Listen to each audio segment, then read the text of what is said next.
للہ رب العالمین الصلاۃ والسلام علی خاتم النبیین وعلی آلہ وصحبہ اجمعین اما بعد فاعوذ باللہ من الشیطان الرجیم بسم اللہ الرحمن الرحیم قال اللہ تعالی فی سورۃ البقرہ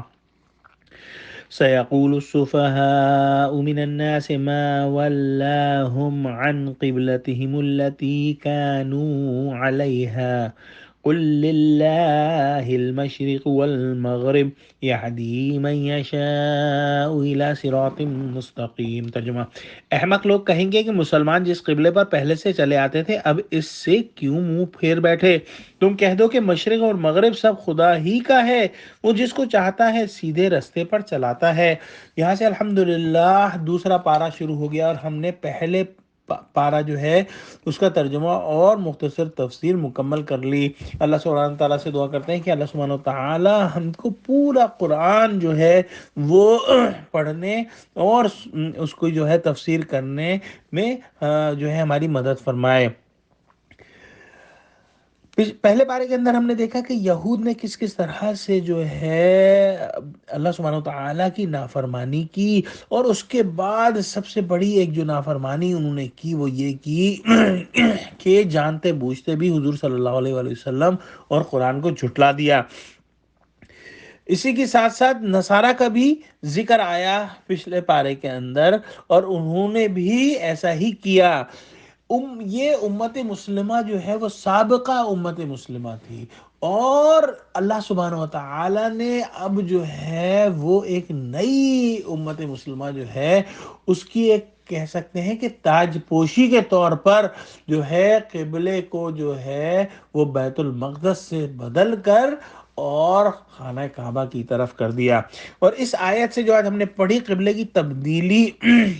اور اس سے پیدا ہونے والے مسائل کا تفصیلی بیان شروع ہو رہا ہے۔ حضور صلی اللہ علیہ وسلم جب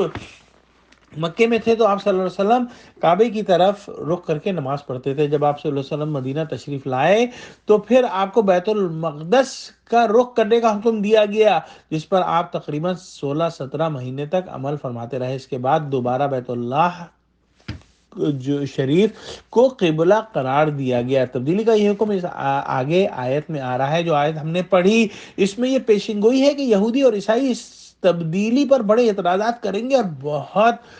فتنہ برپا کرنے کی کوشش کریں گے، حالانکہ یہ حقیقت اللہ تعالیٰ پر ایمان رکھنے والے ہر شخص کے لیے کسی دلیل کی محتاج نہیں کہ قبلے کی کوئی خاص سمت مقرر کرنے کا مطلب ہرگز یہ نہیں ہے کہ اللہ سبحانہ وتعالیٰ اس قبلے کی سمت میں تشریف فرما ہے۔ اللہ تو ہر سمت میں ہر جگہ موجود ہے،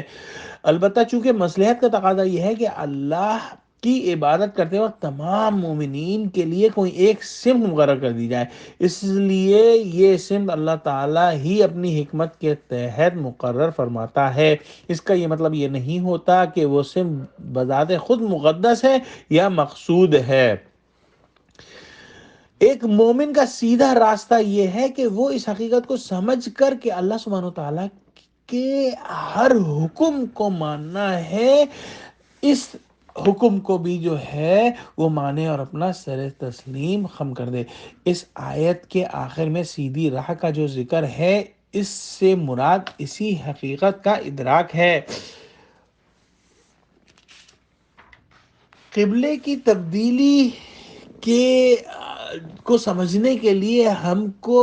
اپنے اوپر اگر ہم ایک مثال رکھ کر دیکھیں تو اس سے شاید بات جو ہے وہ واضح ہو جائے کہ قبلے کی تبدیلی اتنا اہم جو ہے مضمون ہے کہ اتنی ساری آیتیں جو ہیں وہ ابھی اس کے اوپر آئیں گی، اور ہم دیکھ چکے ہیں تمہید میں پچھلے رکوع کے اندر جو ہے پچھلے رکوعوں کے اندر جو ہے ہم نے دیکھا ہے کہ حضرت ابراہیم علیہ السلام کا قصہ بھی آیا، اور جو ہے اس بات کا اشارہ پہلے بھی ایک آیت میں آ چکا ہے۔ تو ہم اگر اپنے آپ کو دیکھیں تو ہمارے مسلمانوں کے اندر کچھ لوگ رفع یدین کرتے ہیں کہ مطلب جب نماز کے اندر اللہ اکبر کہتے ہیں تو ہاتھ کانوں تک لے کے جاتے ہیں۔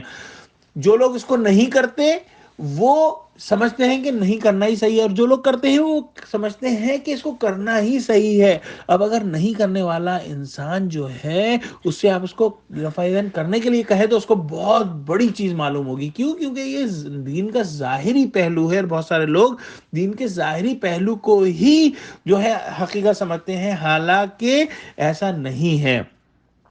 اللہ سبحانہ تعالیٰ سے دعا کرتے ہیں کہ ہم کو اللہ سبحانہ تعالیٰ قرآن کا فہم عطا فرمائے، آمین، وآخر دعوانا الحمد للہ رب العالمین، السلام علیکم و رحمۃ اللہ وبرکاتہ۔